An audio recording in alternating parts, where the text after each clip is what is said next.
thank you, Gwen. Can everyone hear me? All right. Yeah, it's a pleasure to be here. This is my third trip here in the last few years, and it's a great facility. I always get great audiences who ask a lot of questions, and hardly anybody falls asleep, which is good, really good when you give archaeology talks. And again, I'm an archaeologist. I'm not a paleontologist. And I made that clear to Gwen when she engaged me to do this, because I said I deal with what we call the late Pleistocene, the Ice Age, the end of the Ice Age, when humans got involved in things, when they came into this area. So luckily for us, they actually overlapped with the last gasps of Mammoth and Mastodon and some of these other Ice Age creatures.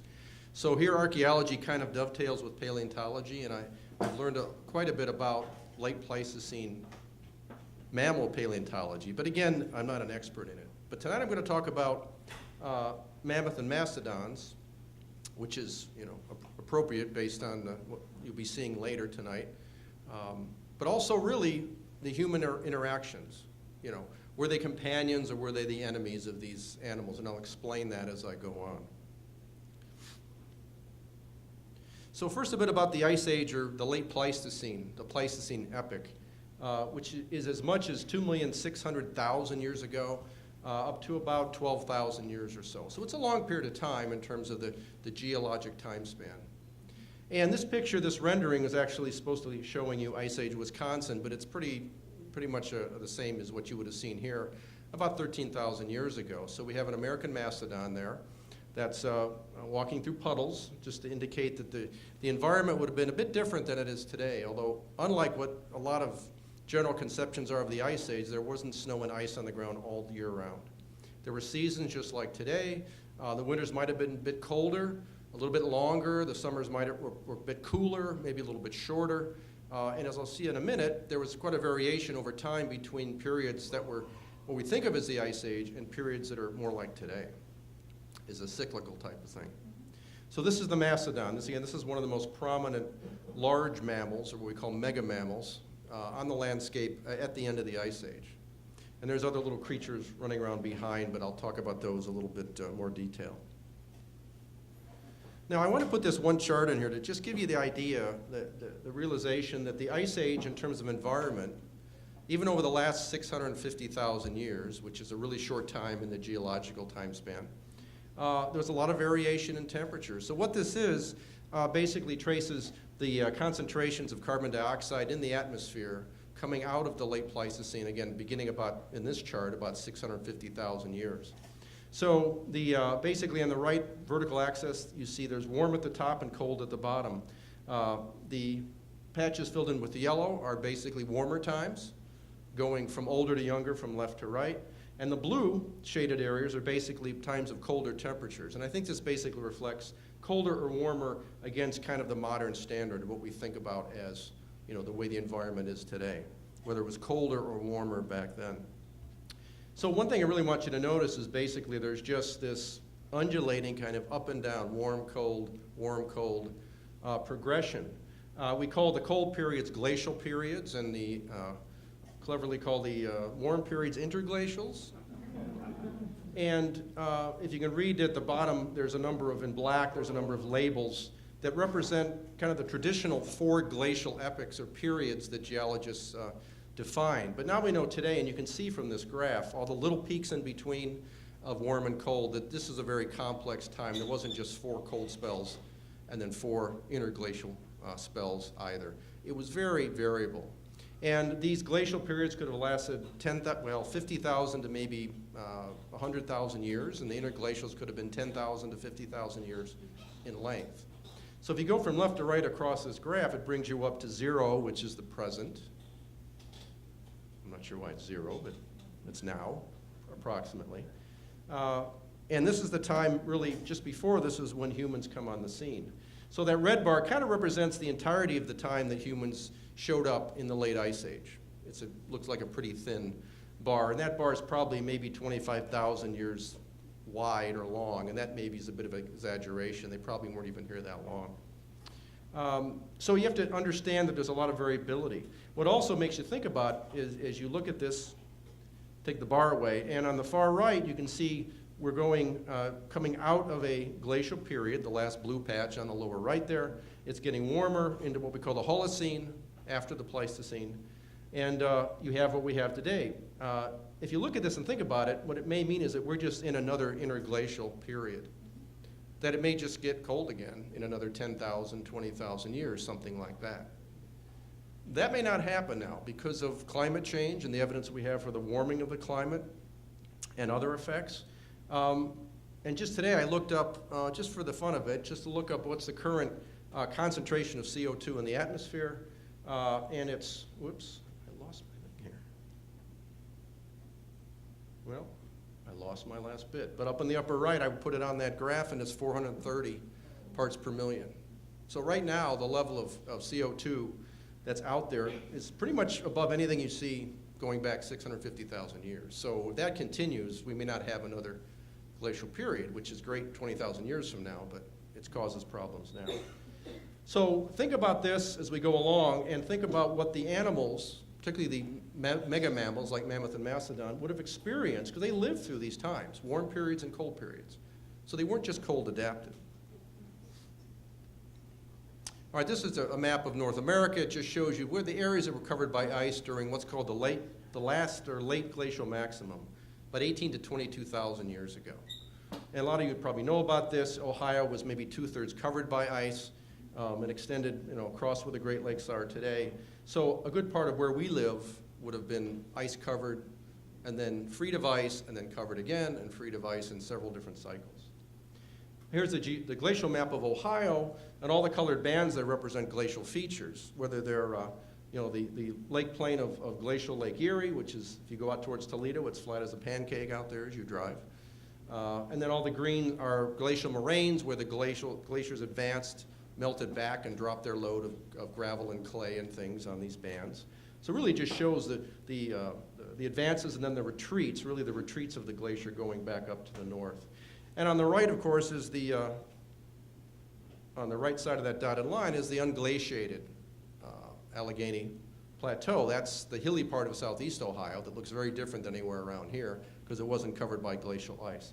But again, we think these creatures we're going to talk about covered this whole area and probably adapted slightly different to different places. Okay, this is a view of Alaska today. This is kind of the moving into the subarctic area. And it's what we call a boreal forest. Now, of course, there's no mountains in Ohio today, so we'll take the mountains out. You pretend Lake Erie's out there somewhere. That's the extent of my animation ability with PowerPoint, so I hope you enjoyed that. So that may be more like what Ohio looked like, at least northern Ohio, mid to northern Ohio, about 13,000 years ago. But again, that's what we call a boreal parkland. It's a spruce and fir tree forest, but as you see here, it's pretty open. That's why it's called a parkland. It isn't a closed canopy spruce forest. There's a lot of openings, there's a lot of wetlands interspersed down below there, lots of sedges and other plant life. Probably seasonally, a lot of migration of birds, ducks and geese that come through. So certain times of the year, it's a pretty good resource area. And of course, in the coldest times and in the winter, you would have had snow cover and things like that. But that's probably the best representation we can have of what it looked like in here when humans walked on the scene about 13,000 to 14,000 years ago. And before I get to the Mammoth and Mastodons, I want to tell you about a few of these other interesting creatures that were out there on the landscape, probably maybe in larger populations even than these elephant-like creatures. This is the Stag Moose, Cervulci scotti. It's basically like an elk with big moose-like antlers on it, thus the name. Here's a human male figure in there just for scale. The biggest thing about these is they had these huge racks of antlers that came out horizontally out of their skull and then fanned out in these big palmate sections there.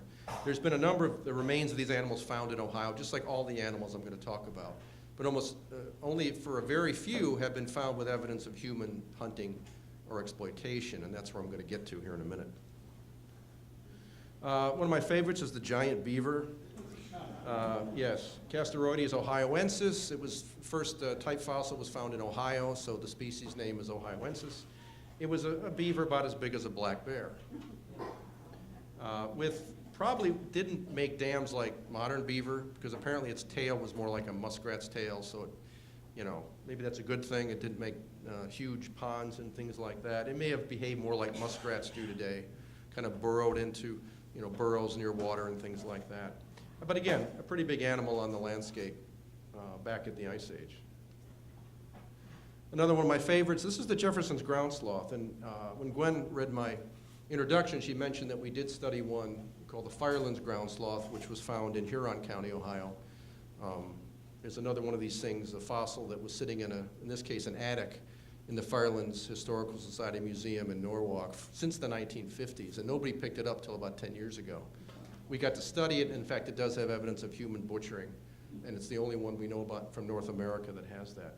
Anyway, a big animal, weighed over a ton. On the left, you can see the skeleton, it rearing up on its back feet. It could kind of walk almost bipedally like humans, short distances, probably to reach up into trees. It was a plant eater, so it was eating vegetation and things like that. Had these big sloth-like claws, which really make it easy to identify them if you have those preserved. And again, there were some in Ohio. We currently have evidence of 4 fossil localities in Ohio of this animal, but it was found all over North America. 2 other creatures on the right is the Direwolf, which is basically an Ice Age version of like the timber wolf or the gray wolf.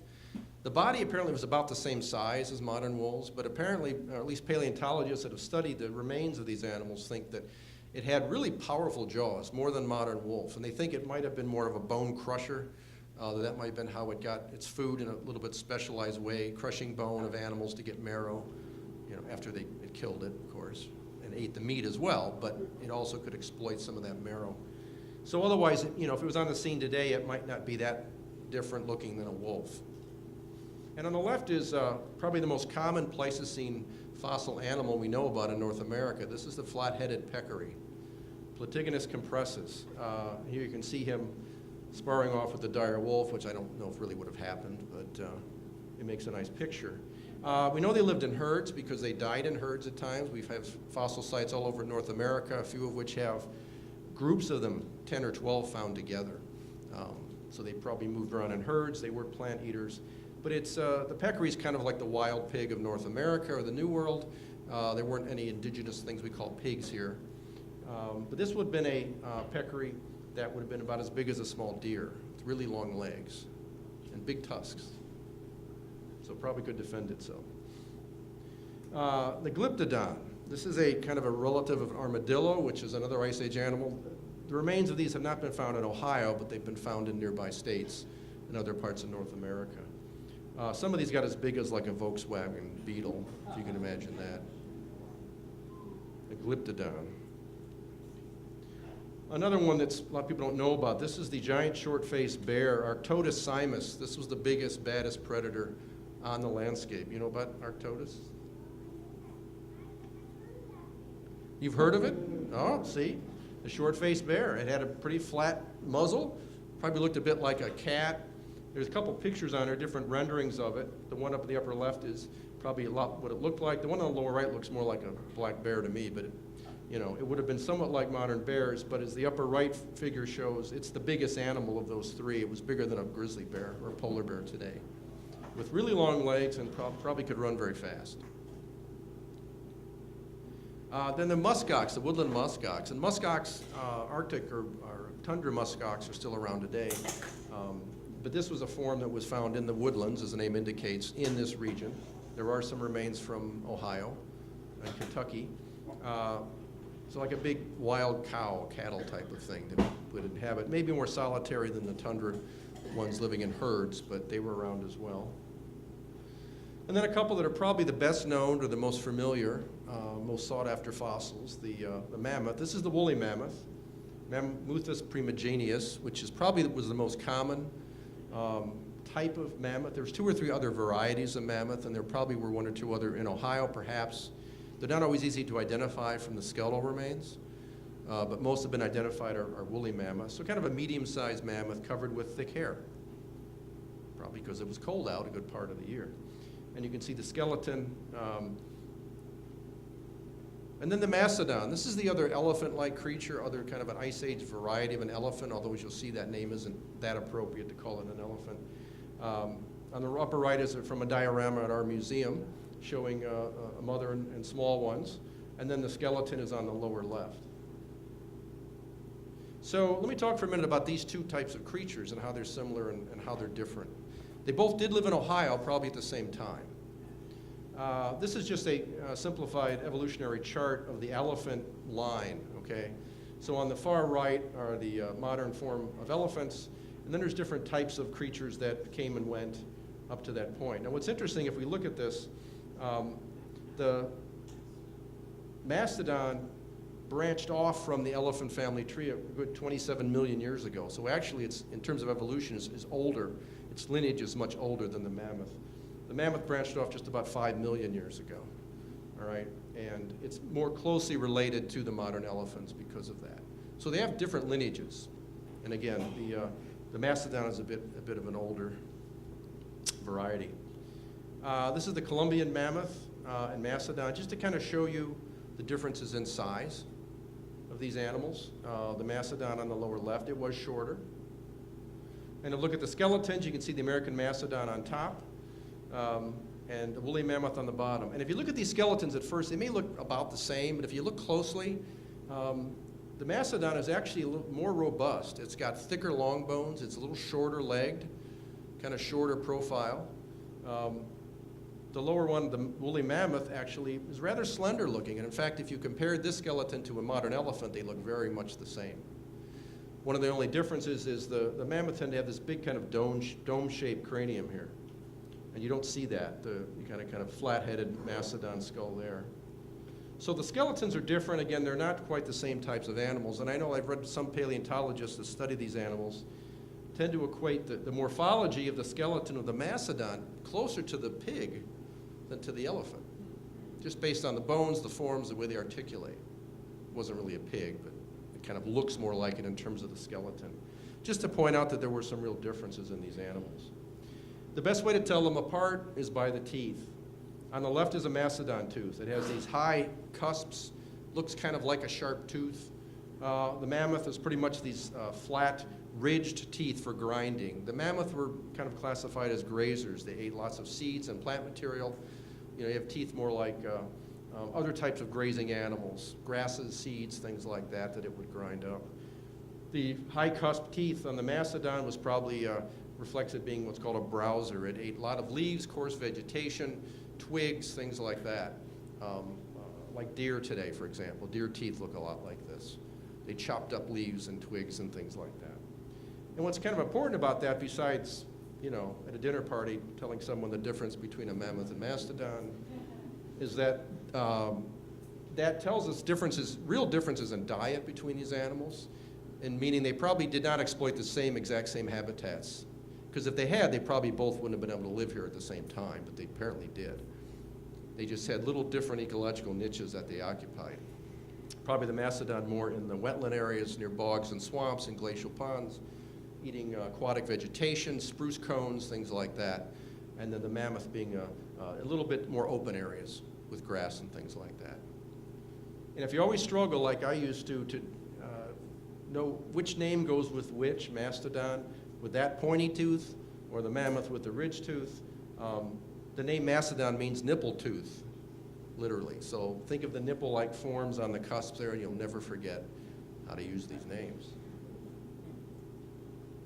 Okay, we do have a lot of specimens of these animals across really the Great Lakes area. The Great Lakes area is a particularly great place to find these remains because they're preserved in all the bogs and things like that. The wetland, peat bog habitats for one thing, or the glacial beach ridges. Sometimes we find these remains in the beach ridges, like this specimen here at our museum.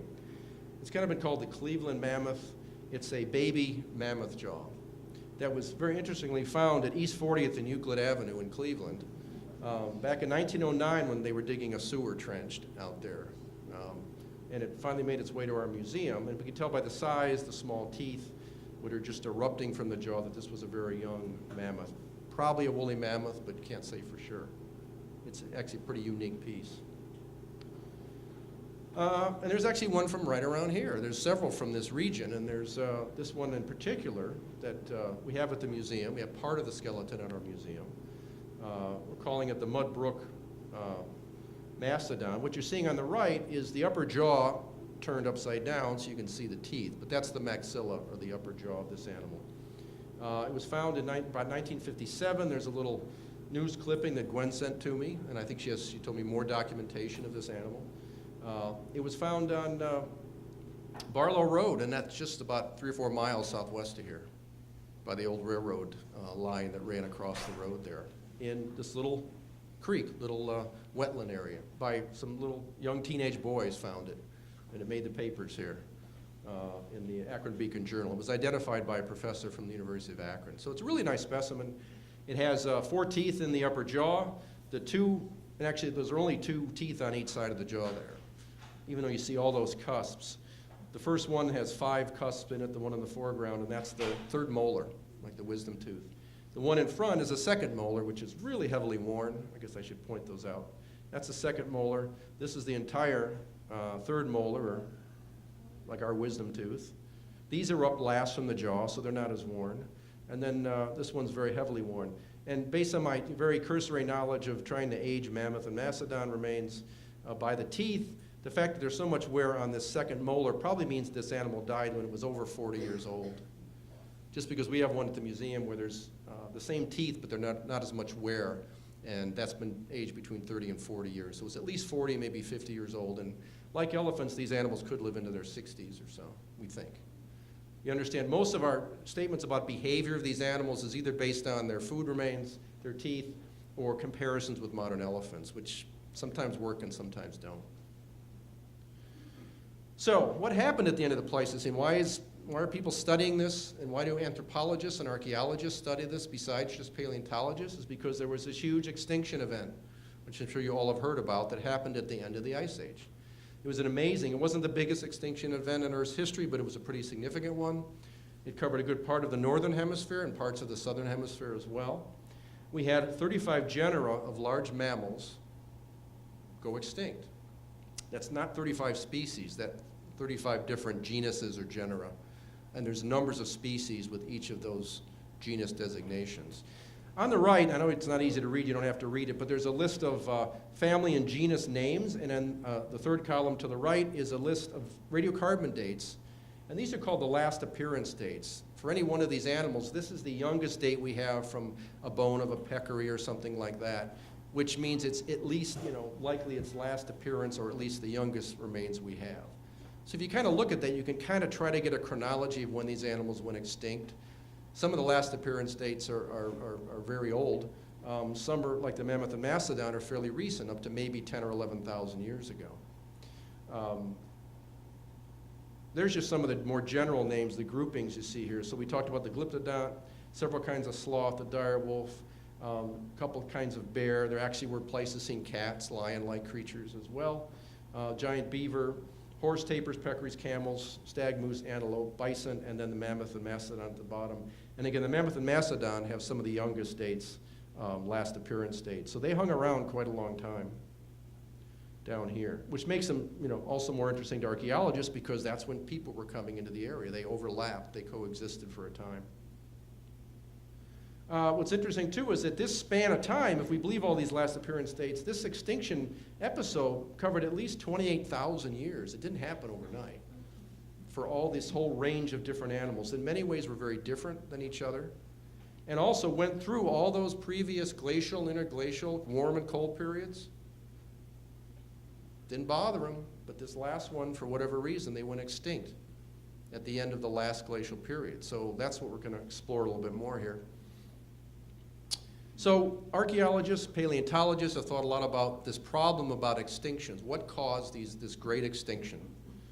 And there's been several different explanations. That the most long-lived one, and probably more generally accepted by non-archaeologists for the most part, is climate change. That basically the climate was warming at the end of the Ice Age. The end, it probably wasn't, but that's how we think about it. Coming into the recent current interglacial period, the Holocene we're in, that it got warm and these animals were cold adapted and they died off. And that's kind of the general explanation that again, is pretty common. Doesn't hold a lot of water with me as being the only explanation. I think this was maybe a contributing factor. But again, we know these animals, like mammoth and mastodon, went through a number of periods like it is today and very cold and had no problem surviving. So it doesn't seem to completely answer that. There's a couple more recent theories that have been out there you might have read about. One is about a great comet strike or comet impact somewhere in the northeast, maybe around Hudson Bay, that occurred at this time at the end of the Ice Age. Caused great fires, disrupted the environment, and may have helped push some of these animals to extinction. The evidence is still equivocal for that in terms of the geological evidence. They're apparently they think they're finding evidence of impact features and things called nanodiamonds and other things in the soils that are typically found in soils where there's been a meteor impact. But sometimes those things can occur naturally in the soil too, so there's a lot of debate about that one. Another one is disease. That's fairly new, that there was some kind of disease that swept through North America in the late Pleistocene that wiped out these animals, something they hadn't been exposed to before. Well, what's new in the environment at, say 15,000 years ago? It's human coming into the area. So maybe humans spread some kind of disease that these animals had no resistance to. Again, I'm not a physician. I don't study pathologies. It's possible, I guess it could have happened, but I know generally a lot of the things that make us sick don't automatically pass on to other species. It doesn't always happen very efficiently. Another one that people have thrown out there with disease, that maybe it was dogs, because we know that what we call the Paleo-Indians, by the way, that's the name for the first Native Americans to come into the area, Paleo meaning ancient Indians. They did probably bring dogs with them from Northeast Asia. So maybe the dogs brought something in and made all the other animals sick, But again, it's really hard to demonstrate that archaeologically in a really direct way. So that leaves human hunting, and that's been around since the early 60s. The idea is about humans coming in with their flint spear points and coming out of Alaska down into the open continent of what is now the United States, and just moving ahead in this wave of advance and killing every mammoth and mastodon they could see. Because, theoretically these animals had never seen humans, they maybe wouldn't run away, maybe they're easy to kill. They probably killed a few sloth and other things in the process. That again, has been a long-standing idea. But the archaeological evidence of that has been hard to come by, except for very few special cases. And that's what I want to turn to now.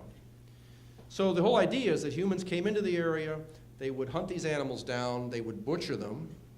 It's shown in this really nice little diorama in an exhibit we had a number of years ago. And people are taking the meat, they're taking the vital organs, they're taking the tusks maybe to make tools and things like that.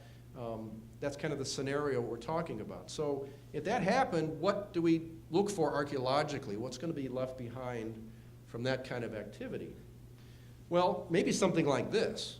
Because in the West, there are a few places where there's some pretty good evidence of humans at least butchering mammoth, if not killing them outright. It's really hard for us to tell the difference between if they actually hunted them and killed them or just found one and butchered it. The evidence looks about the same. So, I call it procurement or exploitation, because I really can't say if they killed all these animals themselves.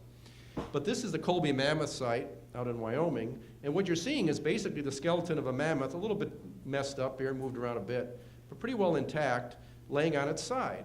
And with that were found some genuine Paleo-Indian artifacts, with the classic what are called Clovis points, these well-made flint spear points, which are found all over North America at this time, again about 13,000 years ago, found among the ribs and in the area that show that this animal was at least probably processed by humans using these obvious tools with dates that, of course, date back to the Pleistocene. That's probably the best case you can make for human hunting these animals, and then maybe being responsible in part for their demise.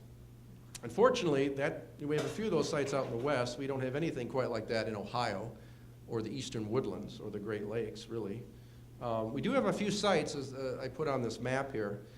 These are sites that have some evidence of Pleistocene animals. There's some fossil bones from things like Mastodon.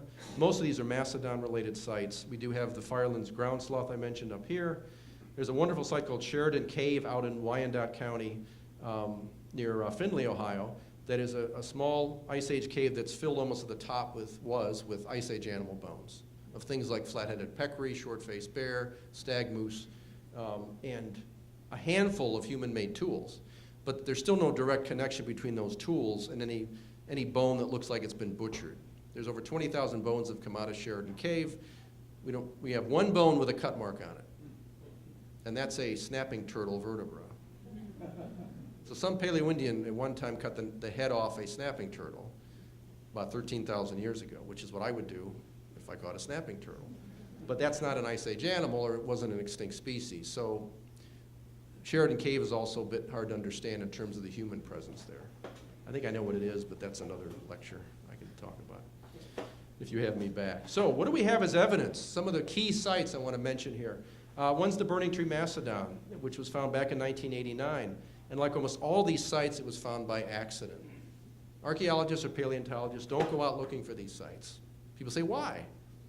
Because it is like a needle in a haystack trying to find these, and it's really expensive to dig in a peat bog properly and not knowing you're going to find anything. So we wait till someone finds them. Like on this golf course, they were grading the golf course at the Burning Tree Country Club, Newark, Ohio, and they found remains of a peat bog, which again are good environments to preserve these bones. And they found a partial, a pretty almost complete Mastodon skeleton.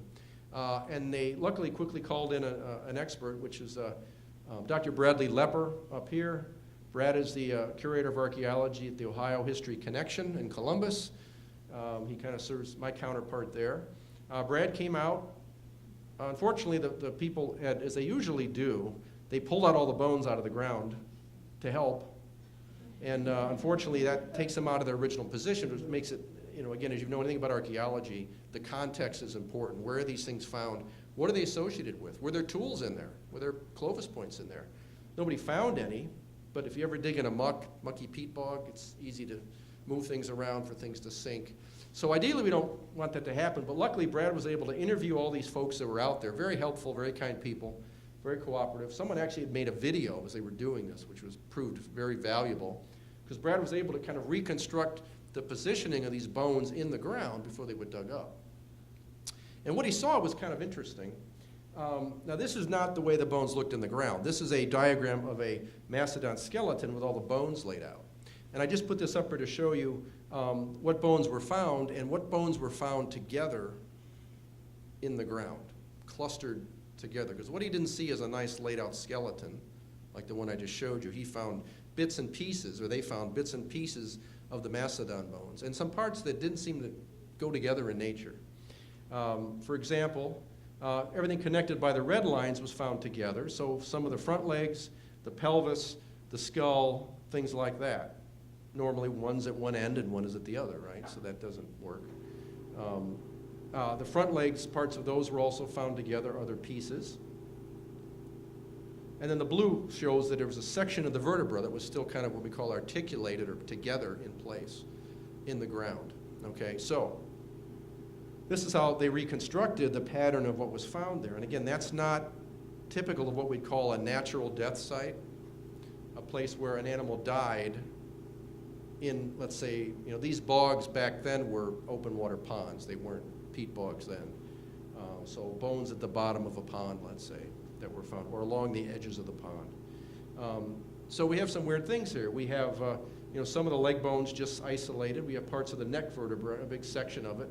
Over here, we have part of the thoracic, the mid-spinal area here with some ribs. And then we have the skull with tusks in it and the pelvis sitting on top. Now, how does that happen in nature? It's a pretty hard stretch to say that, you know, that's actually just what happened. Now, you know, when these skeletons of these animals, when they die, their skeletons do somewhat get disturbed by natural processes. If carnivorous animals, short-faced bear or lions come in and even wolves take apart the skeleton, they do drag things around. But again, these are big leg bones. These are big, heavy bones. They often, most of the skeleton doesn't get moved too far, but it rarely ends up like something like what you see here. And it's that weird pattern, grouping of bones that seem to be unnatural is what got Brad and other of his colleagues thinking about how does this happen, what does this represent, and the conclusion has been that this is possibly evidence of human butchering. This is humans cutting up a skeleton, moving the parts, the chunks of the carcass around, maybe grouping them together, maybe in the process of butchering the animal, or maybe depositing parts of the partially butchered animal back in the glacial pond. And that's actually one current theory, is that what this represents is cold storage. This is taking parts of a skeleton, a carcass, of an animal with lots of meat on it, more than you probably one or two families could consume, and taking what you can, probably off the leg bones more than anything, and then putting the pieces, maybe sinking them back down in what was a cold water pond to preserve them maybe coming back, or in this case, not coming back to get it. And that seems to be a fairly reasonable explanation of what we're seeing here. But it's hard to come up with and hard to demonstrate in all cases. It'd be much nicer to have, you know, a nice mammoth or mastodon bone with a spear point sticking out of it. We don't have that in the east. They also looked at just some of the long bones. Now, there weren't any stone tools found with this, and there weren't a whole lot of obvious cut marks, butchering marks on this that we sometimes get from stone tools. What Brad and others noticed is that there was a lot of weird scrapes, scratches, gouges, cuts on these bones, as if they'd been moved around, maybe over a very coarse surface, a gravelly surface. There were also unnatural or weird patches of sediment sticking to the bones. Now remember, this came out of a peat bog, and if you've ever seen the soil, it's muck soil. It's this black, wet, fine-grained soil with plant fibers in it. These were patches of sand that were stuck on the bones. So they kind of concluded what this is something that was probably butchered, maybe killed, but butchered outside the pond, and then partially disarticulated, and then parts were dragged over some kind of sandy substrate, which does occur in another area there, and deposited in this glacial pond, which became a peat bog. So again, this is all kind of a circumstantial case. This is like doing, you know, solving a murder mystery or something. What's the evidence? What's the timing? Is there evidence of people, the murderer there? You know, yeah, kind of, it's circumstantial. But this is, again, what we deal with in this region. Another project we were involved in, at least the aftermath of this, was the Hartley Mastodon, which was found out in Colombian County near Salem, Ohio, back in 2001. Once again, this was found accidentally. There was a commercial excavator named Burton Hartley who was hired to dig out a farm pond for a farmer on a piece of property out there. And as he was digging, he found mastodon bones. And he found more mastodon bones and found a partial skeleton, not a complete skeleton. We were notified about it in the summer of 2001, but it was actually excavated by this woman, Cheryl Matavy, who's a paleontologist. She had volunteers come out. Unfortunately, the landowner only gave them 2 days to excavate this because he wanted his farm pond done, which it happens. We're at the will of the... So she basically picked out of the spoil piles from the bulldozer and things, the bones they could find. That's what they're doing here. But there were sections that were apparently in place, like this piece of a spinal column here, the thoracic vertebra. And let's see. Just over here, there's actually part of a tusk. You can't quite see it. Here's another view of a rib. So they were picking some things up. They were also trying to map in some of this. And luckily, we got some information out of this, even though they only had 2 days to do this. So our museum was able to acquire the remains to keep them in the area and have them studied. And so this is some of the bones laid out on our lab table at the museum. Here's Cheryl. Came out and brought some of the bones, other bones she had, lots of vertebra. And then this is a diagram of a Mastodon skeleton, and everything in brown are the bones that we found, or they found, or Mr. Hartley found out there.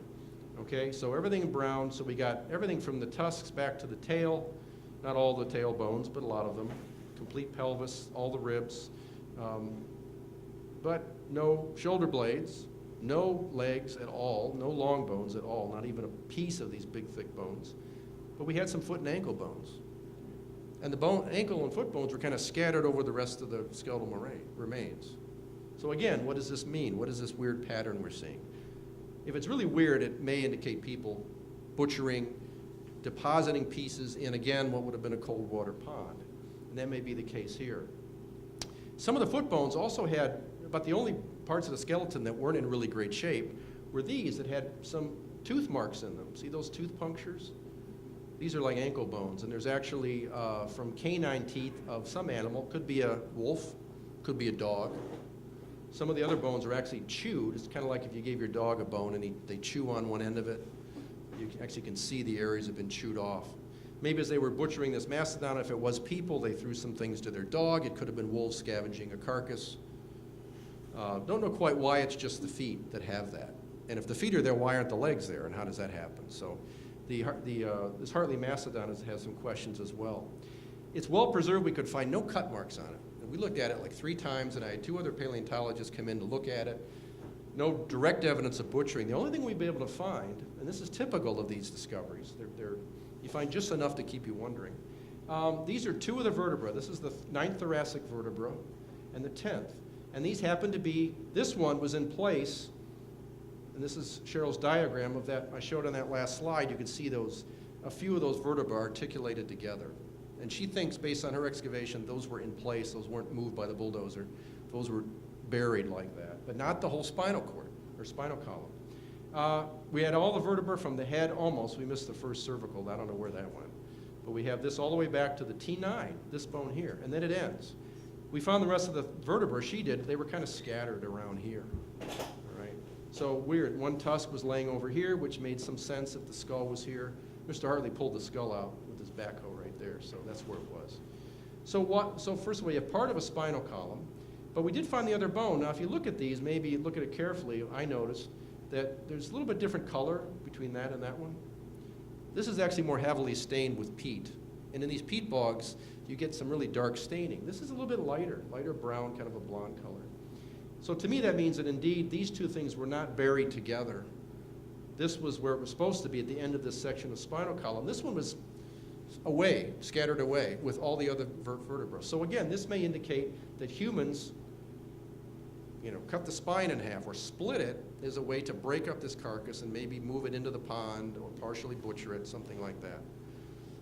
And then also, I noticed if you look at this surface here, this surface, flat surface here of the vertebral body, and this is that. This surface here is on the side here. This is a large area that's been removed of the outer table of the vertebral body of this 9th thoracic vertebra. It had been, what it looks a lot like to me is the kind of flake scar you get when you take a piece of flint and you knap flint to make tools, and if you strike it properly, you can remove a nice flake. To me, this looks like a bone flake, and often those would only occur by percussion or a force applied right about there, which is right there, that facet of the where the rib articulates. And when this bone was green and moist, you actually can, if you know what you're doing, you can knock off flakes of the bone, just like you would of a piece of flint. And I think this could represent a spall or a flake of bone that was driven off by an impact right there or pressure put right there, which had been at the area between the disc that was between the 9th and 10th thoracic vertebra. And why would they do that? Why would they apply pressure there? It could be that they were trying to wedge apart the spinal column. Maybe with a bone wedge, a stone wedge, piece of wood, something like that. And that compression could make a damage to that vertebra. And by the way, this vertebra also has damage up here as well. But they would have been focusing there, and then they successfully disarticulated it, and then all these were disarticulated and laying over here. So again, not proof positive, but something fishy here that might reflect people being involved. Now at this point I got to mention this individual. This is Dr. Daniel Fisher at the University of Michigan, and if you've seen any of the things online about discoveries of mammoth or mastodon in much of the Great Lakes and even Siberia, Dan Fisher's the guy that they call. He's the expert in mammoth and mastodons. And he's come up with a really clever way by looking at the tusks and the growth rings inside tusks to determine their season of death.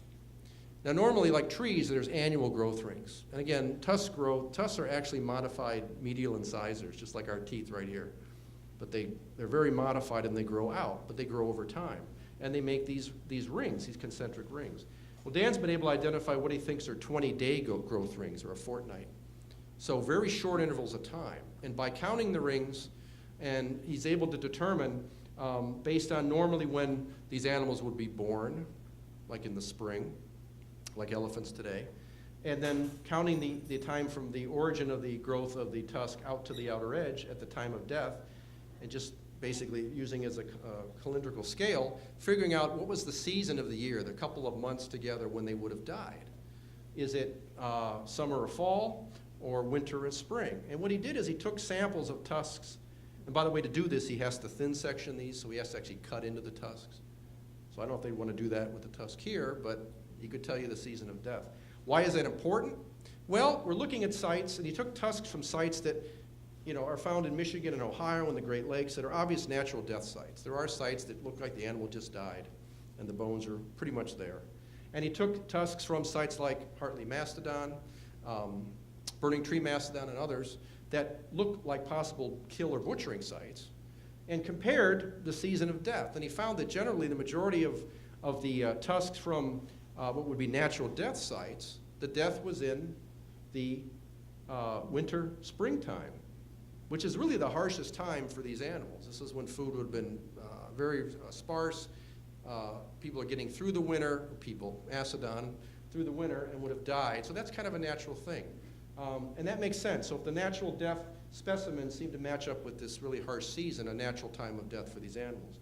But interestingly, most of the remains from what are probably or possibly kill sites or butchering sites had spring, fall death seasons, which is really odd for things like elephants because that should be a rich, abundant time, lots of food, they're thriving, getting ready for the winter. That's an odd time to be dying. So his seasonality study here may actually be pointing to evidence to support the idea that these are unnatural death sites. These are possibly related to people exploiting these animals. And one other mastodon site that just turned up in the last couple years out in Morrow County called the Cedar Fork Mastodon site. This was found also near a bog. There's a bog here, and it was not found in the bog. The bones were found a little bit upslope on a farm, and they were, as usual, digging something. They were digging a drainage trench, putting in drainage pipe, and they found mastodon teeth and some bones. So a crew of volunteers went into the field with Dr. Nigel Brush of Ashland University, who kind of directed this work, and they excavated the area where these bones were starting to be found, hoping to find a mastodon skeleton. Well, they did find mastodon bones, but unfortunately they were really, really messed up. This is probably the worst mastodon site I've ever seen because, most of the bones are these little chunks, little bits and pieces, and very broken up, very eroded. A lot of them have carnivore tooth marks. They've been chewed on by animals. And we had some geologists look at the sediment there and do cores in the bog. They determined that basically what happened here is these bones had been moved in what they call a debris flow. They had moved down slope in much more recent time than the Ice Age and jumbled and tumbled the bones, tumbled them over a gravel bed. They might have been exposed at a time when animals got at them, tried to chew on them, things like that. So unfortunately, the data we get out of this site isn't spectacular. We can say, yeah, there was a mastodon there. It was probably a male because the bones we could identify were pretty big, but a lot of the bones were just chunks and pieces and very degraded of their organic part, the collagen. So they really still kind of just fall apart. But we got a little bit of information out of those. This is probably one of the better chunks of bones that were found. It's a partial long bone. It's very cracked. And I even showed this to another paleontologist who knows these bones, and he could not tell me which bone that was because it is so broken up. But it's one of the big bones, but one of the few that was partially intact. So we looked at the stratigraphy, and just really quickly, this is kind of what you find when you're looking at these vertical sections. This is what the soil looks like, and this tells us about what happened to these bones after the animal died. So there's the drainage pipe trench. I'm going to outline the features that we can see on the wall. There's the drainage pipe right there. So when they were digging this, they actually started finding the teeth and the bones. But the natural stratigraphy looks like this. There's an upper plow zone, about 8 to 10 inches of soil that's been turned over by the farming that's gone on in this property for over 100 years. Below that is this debris flow. This is this clay soil that, again, the geologists have analyzed and determined, yeah, this was moved down slope. It's kind of this wet mudslide where there was a bunch of rain that flooded the area upslope and moved it down and took probably from the original place these bones were deposited and moved them. But whether they moved them 50 feet or a quarter of a mile, we can't say. But they've been scattered and rolled quite a bit. And then this is just the gravel. So if the debris flow wasn't bad enough, it rolled them on top of a bunch of gravel, a gravel bed, which kind of chewed them up even more. So again, we don't even have the bones in the original place. Here's an example of one of the ankle bones, and it has lots of evidence of carnivore tooth marks. These are bigger tooth punctures than on the Hartley Mastodon. These could have been done by wolves or maybe even the giant short-faced bear. And then just tooth grooves. These aren't scratches, but these are from the teeth from an animal just running their mouth or their jaws over the tops of these bones, maybe pulling off cartilage, things like that. So a lot of the bones have been heavily chewed. We did find one little group of bones that are ankle bones of 1 foot and ankle bones that we thought, well, that looks pretty good. Maybe there's a piece of a foot that survived. And then we found, and I say we, but actually Nigel's people, we came in a little bit later. They found this piece of flint here, which we thought at first was maybe a tool, maybe a butchering tool. That's exciting, and there it is. It's a piece of flint, and this is the one side, the dorsal side, and the other side is flat. It has kind of the shape of scraping tools that we find later in time that are good, Paleo-Indian tools. But a number of us and other archaeologists have looked at this, and we don't think it's a tool. We think it's a natural flake, spall, off one of these pieces of gravel that the bones are laying on. It's probably a flint cobble that was maybe broken by, maybe the debris flow, maybe broken by ice fracturing, things like that. So it looks like a tool, but it isn't. We really didn't find any tools. The only bone that I think has a hope of being human modified is this bone here. And I think even you can see these look like cut marks or slice marks on them. And we studied this very closely. We had a colleague that I work with on the Sloth that actually analyzed, and we took peels and molds of these things, and he looks at them under the microscope to determine if they're cut marks made by stone tools, metal tools, or something natural. And he was able pretty much to determine, to him these look like stone tool slice or cut marks. Someone took a sharp flake, flint flake or some tool like that, and was basically cutting away at the top of the bone. And again, because these bones are so fragmentary, they've been worn. This one was also chewed. This is, there's some chew marks from animals here. There's a tooth puncture here, and on the other side there's a bunch of little dimples or divots in it from another animal chewing on it, in addition to whatever this is. And I don't think these are made by animals at all.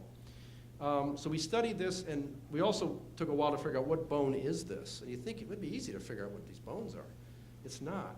What I think it is, and what I actually showed it to Dan Fisher, and he came up with the determination, which I think he's right, that this is called the Mandibular Condyle. This is the joint at the top of the lower jaw that fits up here, you know, when you move your jaw like that, you can feel it up here.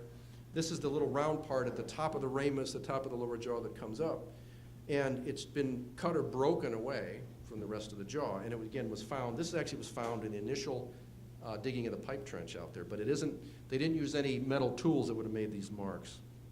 So we had those studied, and they look like they probably are, could be stone tool cut marks, but here's a little close-up of them. The long, narrow, V-shaped cross-sections, they have a lot of features that are typical of using stone tools, which are different. Metal tools make different marks, and then claw marks are different, trampling marks look different, not like this. So these are cut marks, and it looks like they're probably on the back of the condyle, back here. So I asked Dan Fisher, I said, well, what would they be doing? Because if you find these cut marks, they got to make sense in terms of something humans are doing. In other words, why are those marks on that bone, on that part of that bone? And we're assuming butchering, so do those make sense in terms of how you would cut up a mastodon, okay? And at first it didn't make any sense. Why would there be cuts on the back here of this condyle, the hinge joint of the mandible, the jaw up here? He said, well, maybe what they're trying to do is disarticulate the jaw. They're trying to take it apart. Well, he's butchered actually dead elephants and done experimental work over many years, and so he kind of knows what we're up to. And by analogy with, you know, an elephant carcass, because we don't have mastodon carcasses to do this on.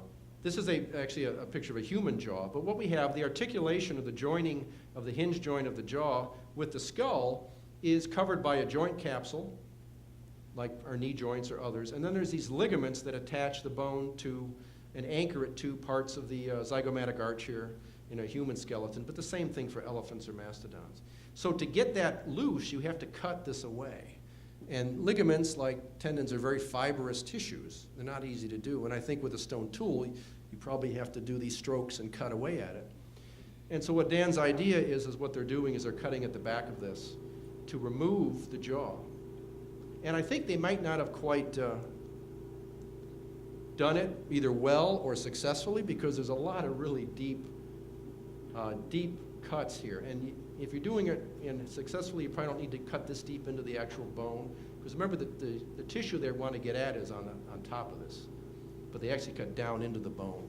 So maybe that in the end they just said, oh, the heck with it, and they just broke it off there, because that end is broken. We can't say which. But I believe this was an attempt to disarticulate the jaw. Now, why are they disarticulating the jaw? Why would they want to take the jaw off this mastodon? What are they going after?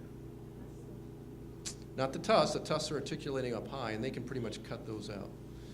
No, we don't find any tools or anything made out of the teeth. So I don't think it's the teeth. What's that?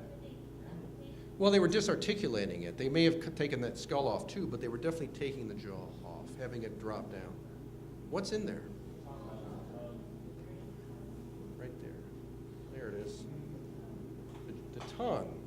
Big piece of meat. In some cultures where they, in Africa and other places where they traditionally hunt elephants, that's a delicacy. to get the tongue, along with the foot pads of elephants apparently were really good eating, the meat on the bottom as well. Maybe that's why we have ankle bones from the Hartley Mastodon, I don't know.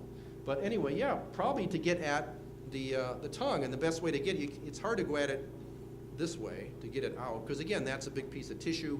You have to cut that, but so if you drop the jaw down, you can get at that and cut it out. And maybe that's what they were going for in this difficult attempt to remove the jaw.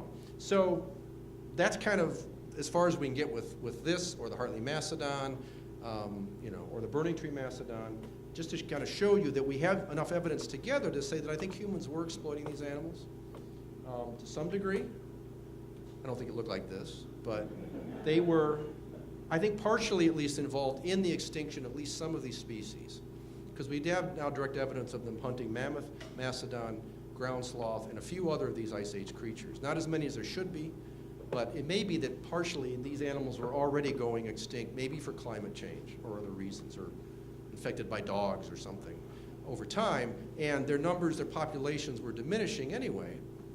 So maybe this, as humans appear on the scene and start even taking out a few of the prime animals in a herd, they don't have to kill everyone, just like with elephants today.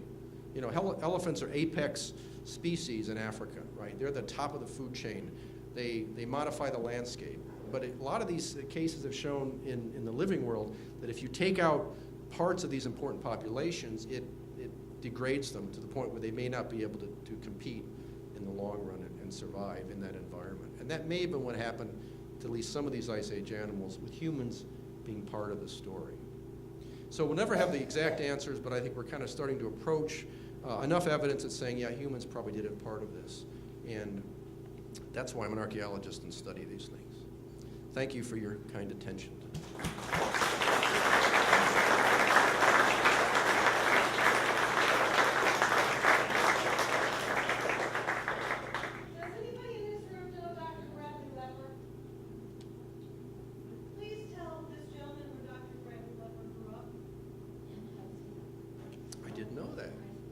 Told me that. Very good. Yeah, he's a great person. He's a great scientist. He told me once he started collecting arrowheads. I believe it now. Yes, sir.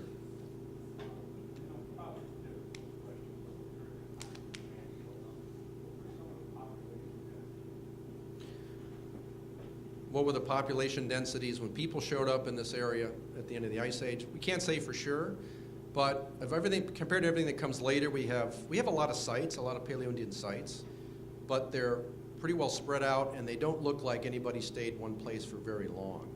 So Mark Seaman, who's another archaeologist who studies Paleo-Indian, he's worked at Kent State for many years, he's now retired.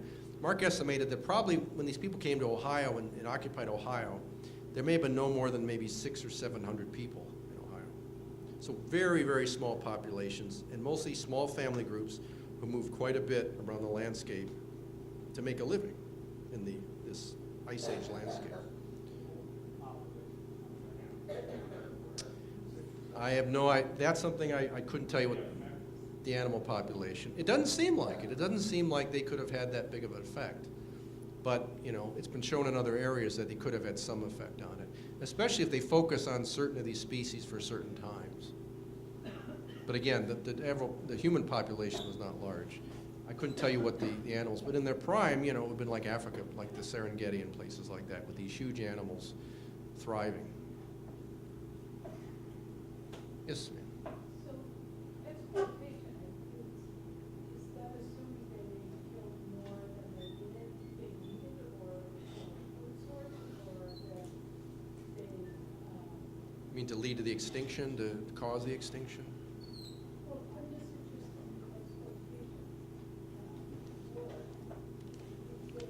exploitation. I don't mean by that over-exploitation. I just mean the fact that they somehow get involved with these animals.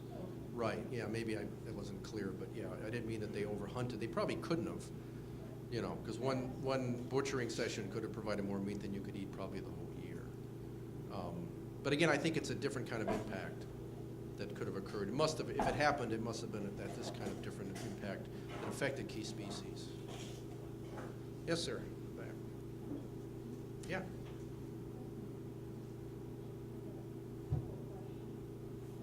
Some of the specimens found like in odd places here, would there be like preservation issues with like the environment here that instead of out west? Okay. Would there have been preservation issues with preserving fossil remains here versus out west?